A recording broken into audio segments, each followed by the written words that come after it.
Olá, amigos da TV Cidade. Estamos aqui com mais um Cidade Aberta, hoje recebendo dois guerreiros, uma guerreira e um guerreiro, que lutam diariamente há muito tempo por uma classe, que é uma classe que a gente tem que respeitar. São gente concursada, é gente hoje que passa a conhecimento para a gente, que são o maior número de concursados são os professores. Então, assim, temos que ouvir a todos. Eles têm as razões deles, nós temos que ouvir todas as razões. Muito obrigado, Bea, presidente do SISMUF. Obrigado, Diego, vice-presidente. Eu agradeço o convite. Obrigada por nos convidar e por nos oportunizar. A casa está sempre à disposição, hoje, amanhã e sempre. Porque uma categoria respeitável que nessa tem que ser ouvida, né? Obrigada. Bia, vamos começar pela presidente, por uma questão de hierarquia, né? E quando ele for presidente, a gente começa com ele. Com ele daí. Bia, o que vocês, como dirigentes de uma classe tão representativa e de tão tamanho compromisso, né? Como é que vocês estão encarando a reforma aí que tão badalada está? Bom, eu sempre costumo dizer que sou contra a reforma, né?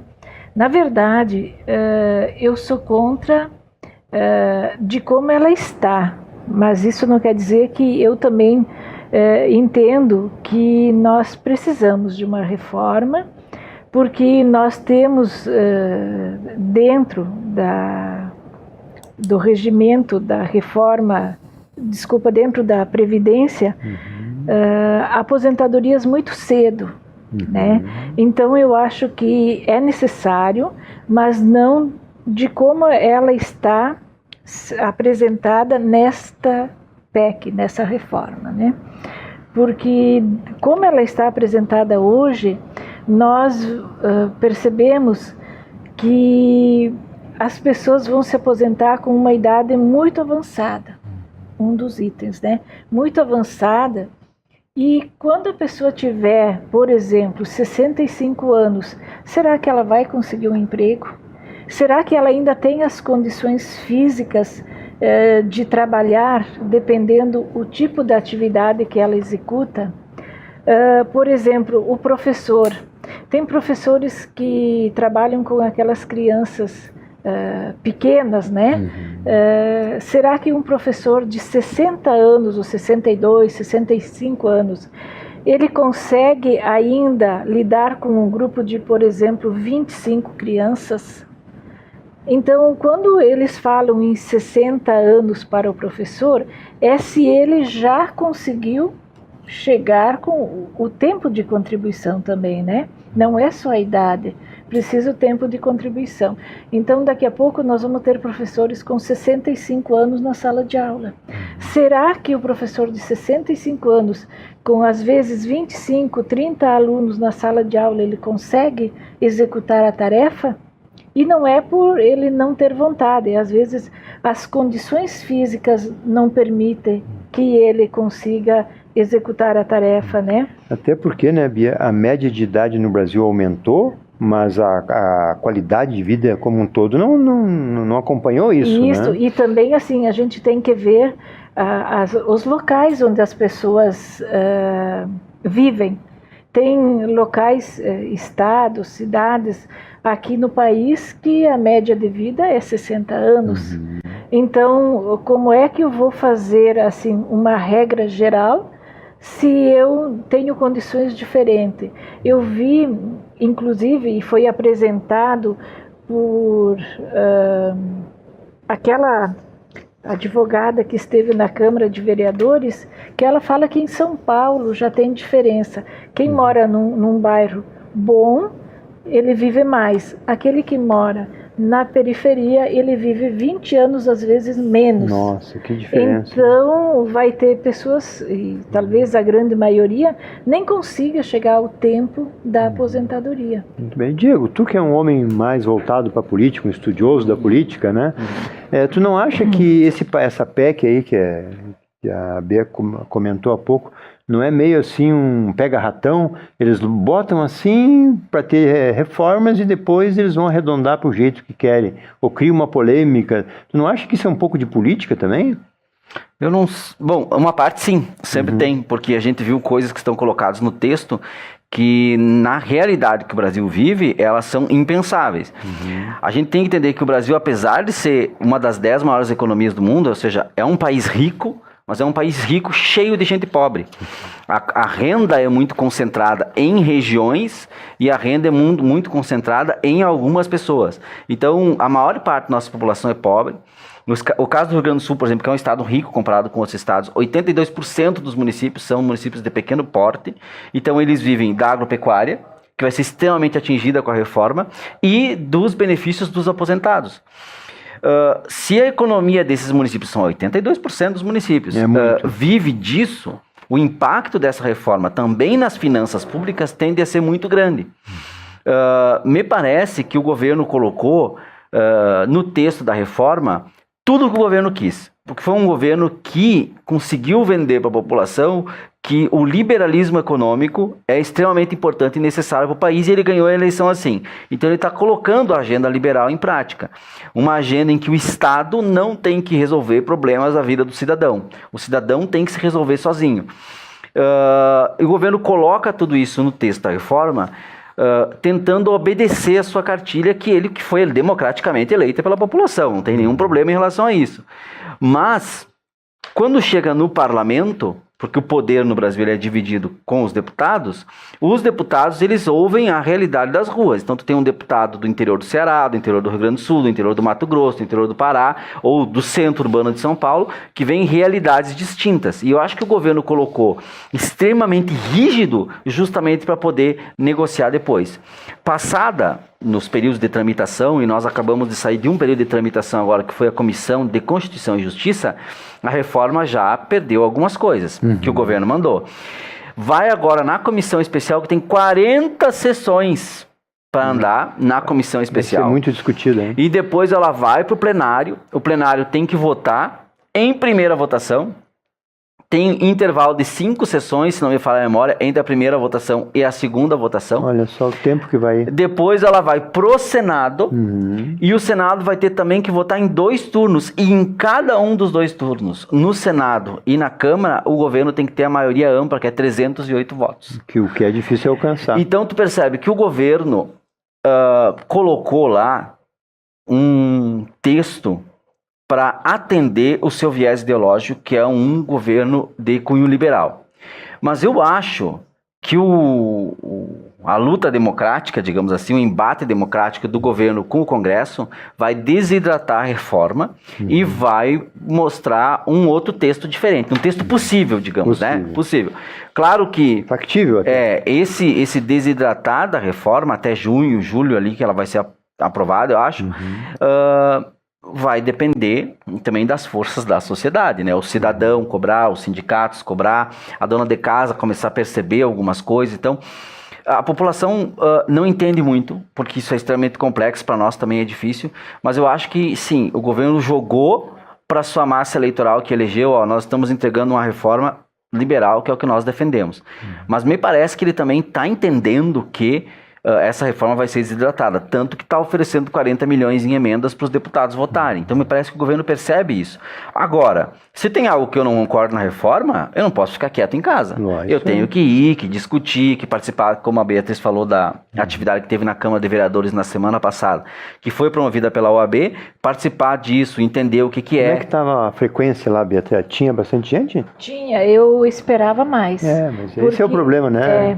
Porque o que acontece? As pessoas, elas vão pelo que está na mídia, né?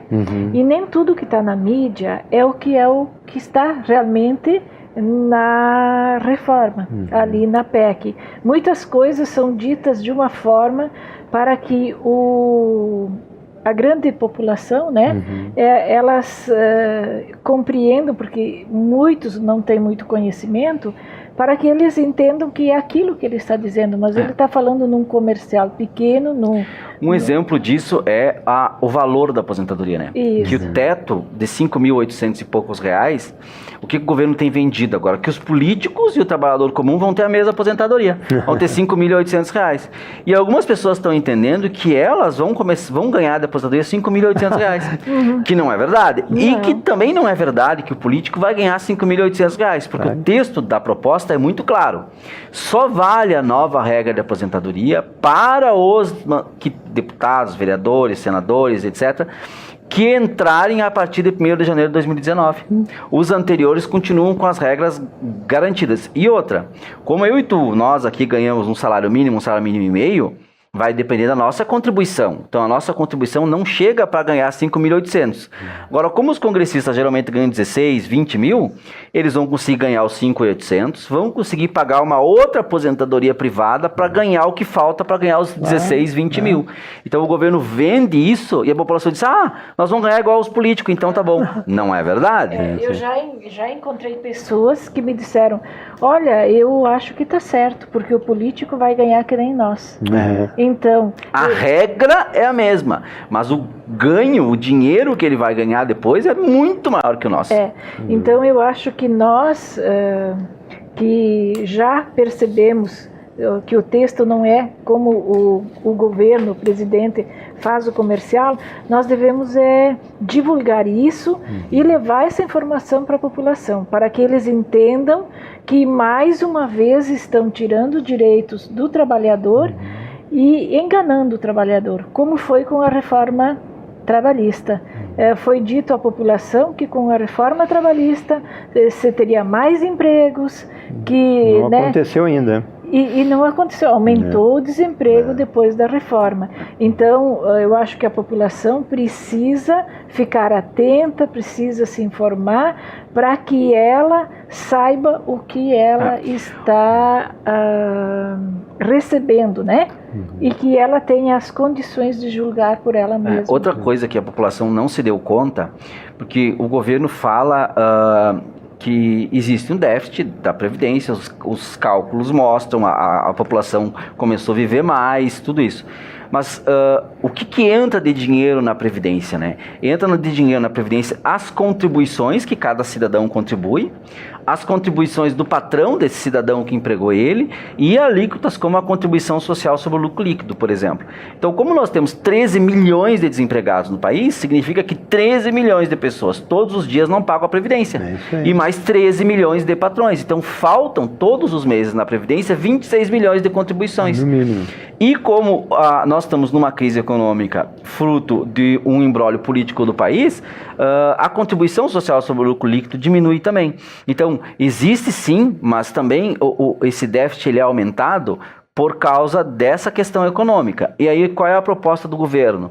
Que a aposentadoria da Dona Maria, do seu João, minha, para o pessoal que está ouvindo ali, seja calculada de uma forma que naturalmente vai diminuir a aposentadoria.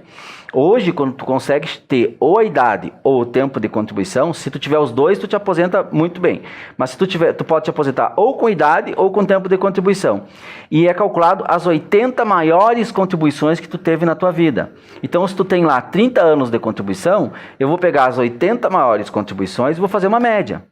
A proposta do governo é pegar 100% das contribuições e fazer a média do teu benefício. O meu primeiro salário de contribuição foi R$ 197. Já pensou? Hoje eu ganho 15 vezes mais que isso. Então, o meu primeiro salário lá de 197 vai pegar essa minha contribuição que hoje é alta e vai puxar para baixo. Então, naturalmente, pelo cálculo matemático, vai baixar o benefício de todo mundo. Então, não é se eu vou ganhar 5.800 como os deputados. Não, vai baixar o meu benefício, porque é natural, quando a gente é novo, 18, 19 anos, ganha um salário menor do que quando tu entra numa empresa, vai crescendo no cargo, vai ganhando aumento de salário. Isso é natural. E o governo, na verdade, diz que vai ganhar todo mundo igual, mas não. A regra de cálculo que ele coloca vai fazer com que o salário de aposentadoria para aqueles que conseguirem se aposentar seja muito baixo. Muito bem. É um assunto inesgotável, né? Porque estamos no começo dos debates, que nem o Diego falou, que tem mais 40 decisões a ser tomadas ali, né? Então, amigos, Vamos para um primeiro intervalo e voltamos em seguida com mais Cidade Aberta, hoje recebendo a Beatriz e o Diego, que são hoje especialistas em reformas, estão atentos e vigilantes a esse imbróglio que se criou no Congresso, né? Voltamos em seguida.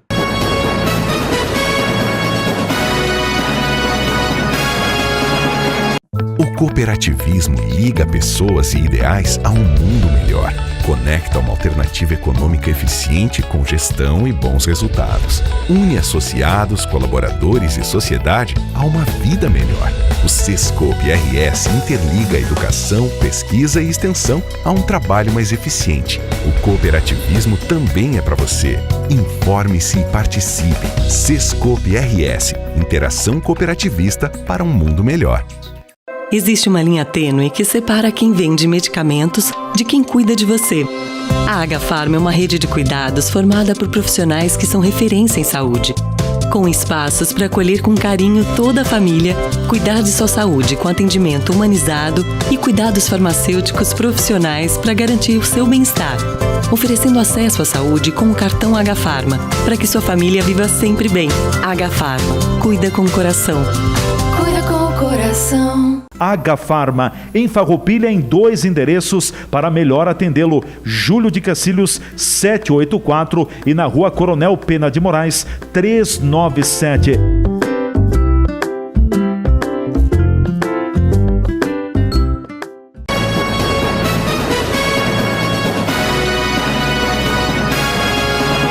Muito bem, amigos, voltamos com Cidade Aberta, hoje tratando do assunto Previdência, um assunto que por muito tempo nós vamos nos debater sobre isso, até como os comentaristas que estão conosco aqui hoje falaram que muitas pessoas estão achando e a coisa está longe de ser achada ainda, né? Diego, o cidadão comum como eu, como alguns telespectadores que nos ouvem, o que nós temos que fazer? Deitar em berço esplêndido e esperar o que esses caras vão decidir lá? Ou que poder nós temos hoje para influenciar isso? Primeira coisa que eu digo para o cidadão comum que não entende nada de muita coisa, eu não entendo nada de medicina, por exemplo, né? É natural que as pessoas não entendam. Mas que busquem ouvir nas redes sociais, no YouTube, no Facebook, o que as pessoas que entendem do assunto falam. Tanto quem concorda com a Previdência, com a proposta de reforma da Previdência do governo, como quem discorda. Porque se tu olhar só quem concorda, por exemplo, os deputados do governo, empresários, os banqueiros, se tu olhar só quem concorda, tu vai ter um viés. Agora, se tu olha quem concorda e quem discorda, tu vai poder criar um juízo de valor. A primeira coisa é isso. E após isso, entender como funcionam as regras, lembrar em quem vocês votaram na última eleição, seja para senador ou seja para deputado federal, se essa pessoa se elegeu, mandar mensagem via redes sociais, e-mail para essas pessoas, dizendo o posicionamento de vocês. O político, ele é um eleitor eleito por nós, então ele precisa nos representar. Se o texto não me representa, eu tenho que dizer para ele, eu votei em ti e isso não me representa. Claro que a gente diz isso das formas mais educadas possíveis. Se o teu deputado, o teu senador não se elegeu, os outros todos são nossos representantes. Eu até anotei aqui quais do Rio Grande do Sul são os representantes na reforma, na comissão especial que agora foi instalada. É o deputado Daniel da TV, do PSTB, o Giovanni Cherini, do PR, o Marcelo Moraes, do PTB, o Henrique Fontana, do PT, e o Jerônimo Gergen, do PP. Pelo que eu pude investigar, são deputados do Rio Grande do Sul que estão na comissão especial para discutir a reforma. Então, educadamente, a gente tem que falar com essas pessoas e dizer, olha, desse jeito não dá. Uma coisa que é de cunho muito liberal é o texto da reforma que propõe a capitalização. O que é a capitalização? A capitalização é uma previdência privada que tu faz num banco ou numa outra empresa e que vai ter a tua contribuição ao longo da tua vida. Hoje, qualquer empregado paga a parte do empregado e a parte do patrão. Então, isso consegue pelo menos um salário mínimo. Na capitalização, vai ter só a tua contribuição. Então não vai ter a contribuição do empregador. Então vai ser natural, como tu vai contribuir menos ao longo da vida, vai baixar mais o teu benefício. Então o governo vende isso como uma liberdade do trabalhador escolher aonde colocar o seu dinheiro, e que realmente é verdade. Eu posso escolher colocar no banco X ou no banco Y. Mas se acontecer como aconteceu no Chile, que a gente não consegue prever os efeitos das crises do capitalismo, a gente sabe que elas vão existir, mas não sabe o efeito. O banco quebra, e vai embora com todo o dinheiro da pessoa e a pessoa fica a ver navios. Então, é preciso ter o Estado ali no meio, o governo, e por isso que eu defendo uma previdência que seja pública e não a capitalização, porque ao longo da vida da gente, durante muito tempo, tu perde o emprego. A empresa fecha, ou tu pede para sair, vai para uma outra, apostando numa função diferente e não dá certo. Tu fica 6 meses desempregado, 2 anos desempregado. Se tu ficar esse período desempregado, tu não tem como contribuir. Então, se tu não contribuiu lá na previdência privada, isso vai baixar a tua média. Mais ainda, já vai baixar porque o patrão não vai contribuir. E agora vai baixar um pouco mais. E qual é a proposta do governo? É que tu tenha 65 anos de idade o homem, 40 anos de contribuição e mais os pontos, que hoje é 96. Somando a idade e tempo de contribuição, tem que somar pelo menos 96 pontos hoje. Se tu não... E ano que vem 97 pontos, depois 98, depois 99, até chegar a 105 pontos o homem e 100 a mulher. Se tu não tiver um deles, tu pode te aposentar, mas tu vai ganhar 60% da média da contribuição. Não é 60% do salário que tu ganhava, é 60% da tua média. Ou seja, vai baixar em qualquer situação. Em qualquer situação vai baixar. Então, é um cálculo de viés liberal que faz com que o governo não cuide do cidadão, não ampare do cidadão, porque no viés liberal é o cidadão face por si mesmo, o Estado é a sociedade laissez-faire, né? Cada um cuida de si mesmo.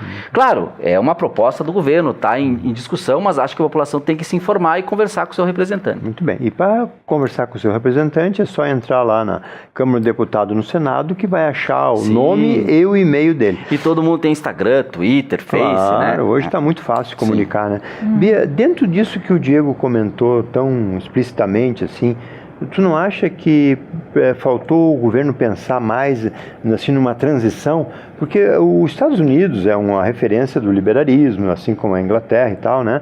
Mas acho que assim, não podemos sair do 0 a 800, né? E o que se vê hoje, todo mundo quer trabalhar nos Estados Unidos. Não tem fundo de garantia, não tem aposentadoria, se vê mendigos na rua porque não fizeram a sua previdência, né? Sem saúde porque não pagaram o seu plano de saúde. Mas será que não falta tanto que o Diego falou, né? Nesse programa liberal, não faltou uma transição mais brasileira? Com certeza. Todos nós, quando começamos a pagar a previdência, quando começamos a trabalhar, nós fizemos, vamos dizer, um contrato, que a gente iria pagar tanto tempo, iria trabalhar tantos anos, e aí nós se aposentaríamos, né? Então, hoje, quando você está chegando lá no final do contrato, muda-se todas as regras. Muito triste. Isso não pode ser dessa forma. Eu acho que precisamos fazer essa reforma, mas assim, ela tem que ter uma transição, ela tem que ter um período de adaptação. E esse novo modelo, que ele seja para quem começa no mercado. E para o jeito brasileiro, né, Bia? Isso. E assim, hoje, por exemplo, eu tenho 39 anos de contribuição. E tenho 54 anos. Não se aposentou porque não quis, então? Sim, mas se eu entrar e fizer o cálculo nessa regra de hoje, ainda me faltam 4 pontos. Olha só. E para mim alcançar esses pontos, todos os anos vai subindo um ponto. Então eu vou levar no mínimo 6 anos para alcançar. Correndo atrás da máquina. Isso. Então, por isso que eu acho que é injusto, porque se faltar um dia, você já não se aposenta. Bia, dentro disso que nós comentamos aqui, a categoria é muito ampla em Farroupilha, né, tanto dos nativos e inativos, o sindicato tem recebido muitas dúvidas no dia a dia? Com certeza, muitas. É a maior demanda hoje? Hoje a maior demanda é as aposentadorias. Por quê? Porque daí todo mundo tá quase chegando ali, falta meses, e o pessoal não vai conseguir se aposentar se for aprovada desta forma.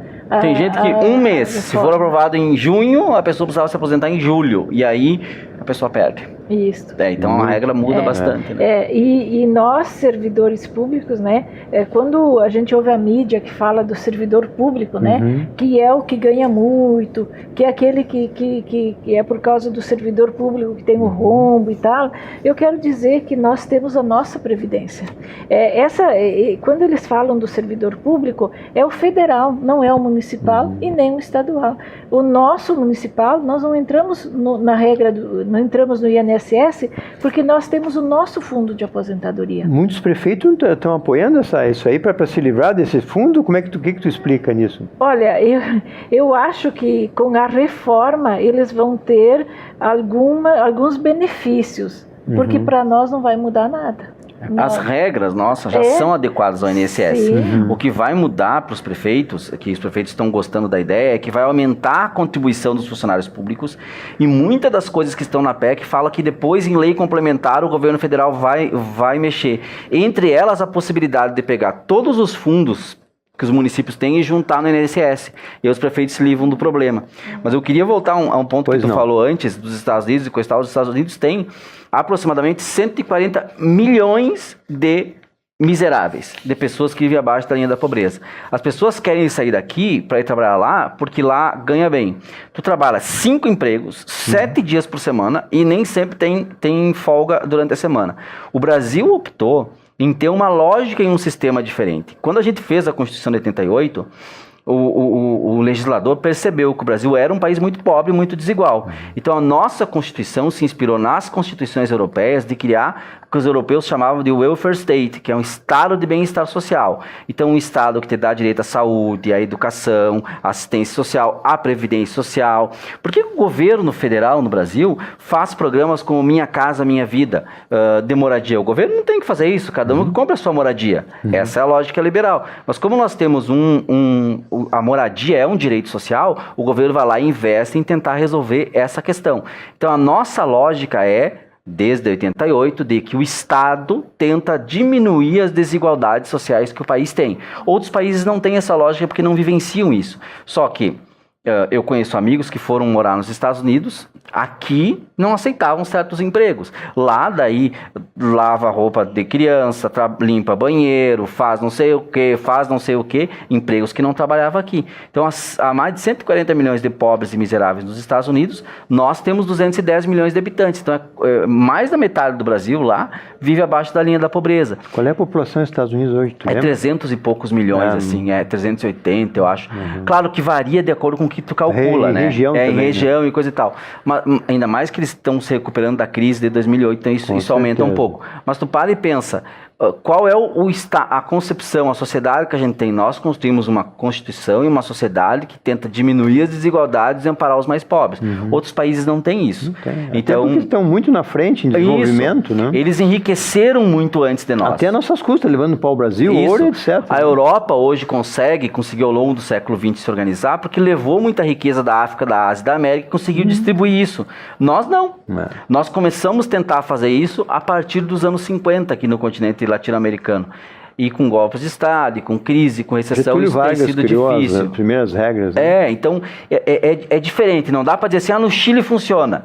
Sim, mas como é que chegou isso no Chile? Porque na Venezuela não sei o quê, porque na China não sei o quê. Qual é a identidade do país? Tem que ver qual é a opção que o país faz. Eu acho que o Estado serve também para tentar ajudar a diminuir as desigualdades. Senão não tem por que existir. Muito bem. Bia, vamos falar das mulheres? Então, as mulheres são as mais prejudicadas nessa reforma. Por quê? Porque elas aumentam 5 anos a rural. A rural era 55%. Mas a mulher vive mais que o homem, isso não é justo? Não, mas ela trabalha muito mais. Tem carga dobrada. 3 jornadas. 3 jornadas? Algumas 2 e outras 3 jornadas. A de casa sempre é fatal, né? Isso. E que nem assim, nós não falamos nem da reforma para os agricultores. Também, que entra muitas mulheres aqui e que eles também terão que pagar separado R$600 por mês. Que para muitos é muito dinheiro. É muito dinheiro. E nós, mulheres, também, né, que entra aqui, elas vão ter que ir até os 62 anos. Olha só, de 50... Isso, então você pensa, alguém que faz 2 ou 3 jornadas... Com certeza. E aí chega lá com 60 e só poderá se aposentar depois dos 62. Porque nem todas conseguirão se aposentar com 62 anos. Então eu acho assim que essa reforma para mim ela é desumana. Eu tenho certeza, Bia, que isso não vai acontecer. Isso aí é aquilo que a gente falou no início ali. O governo jogou as cartas na mesa para depois retirar as bichadas, né? Mas ela é desumana. Com certeza. Porque nós estamos deixando as pessoas mais pobres Hoje já a situação das pessoas, o salário mínimo é super baixo e as pessoas têm dificuldade de sobreviver. Não tem dúvida. E se fizer toda essa alteração, nós teremos menos recursos públicos, né? E também as pessoas vão gastar menos, Com certeza. vai ter menos impostos que serão recolhidos, e aí nós vamos ter uma sociedade pobre, miserável. E a Previdência em outras quebra de novo em palavras. 10 anos, né? Porque se as Isso. pessoas vão para a Previdência privada, para capitalização, elas vão deixar de contribuir para o INSS. Então, de novo, vai faltar dinheiro lá. Vai faltar dinheiro e nós vamos ficar pobres. Então, eu acho que nós não podemos pensar só na economia, porque o país não é feito só de economia. O país, quem trabalha e quem faz a economia é o homem, é o trabalhador. Entendo. Então, eu acho que os nossos representantes, eles têm que pensar no ser humano também. Eu acho muito importante que se comece a pensar, porque sem o ser humano, sem o homem, não teria, né, Sem dúvida. os recursos. Extrapolamos um pouco o tempo, a TV Cidade está à disposição de vocês para um próximo bate-papo, depois Certo. que, lá quando andar da carruagem, Isso. vamos falar Sim, de novo, porque, vamos voltar. porque nós temos certezas, né? Temos uma certeza que essa será uma das muitas reformas da Previdência que nós vamos ver ainda. Isso, sim, sem Sim, dúvida. sim, Sem sim. dúvida. É. Isso aí é... E, Bia, então, sempre à disposição. Muito obrigado pela oportunidade e até a próxima. a TV Cidade agradece pelo pronto a resposta do convite. Estamos sempre à agradecemos o disposição. convite. TV Cidade com mais um Cidade Aberta. Voltamos amanhã.